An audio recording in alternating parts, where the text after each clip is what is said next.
जे सेंटरचे family member आहे कस्टमर आपले. सर आपलं नाव काय? दीपक जाधव. एक्सरसाइज झालं पूर्ण?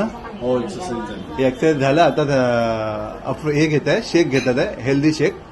सर किती महिने झाले तुम्हाला? मला इथे येऊन तसे मला वर्ष झालंय, पण मी रेग्युलर 9 महिने झाले. आणि मी इथे आल्याच्या नंतर माझं वजन जे सुरुवातीला माझं वजन होतं 99 किलो 88 पॉईंट, आणि ते मी इथे आल्याच्या नंतर 3 महिने 20 दिवसामध्ये 22 किलो वजन पहिलं कमी केलं, आणि त्याच्यानंतरला पुन्हा रेग्युलर स्टार्ट केलं. त्याच्यानंतर अजून 2 किलो कमी झालं. एकूण वजन माझं 24 किलो कमी झालं, आणि आता माझं रिसेंटली वजन आहे 76. हो, व्हेरी गुड. सर बघा, पहिल्यांचं आले तेव्हा वेट होता 99, आता आहे 76. कशा कारण? हे मी सध्या हर्बलचं न्यूट्रिशन घेतो, आणि इथे आल्याच्यानंतर मी हर्बल न्यूट्रिशन घेऊनच माझं वजन कमी झालं. Herbal nutrition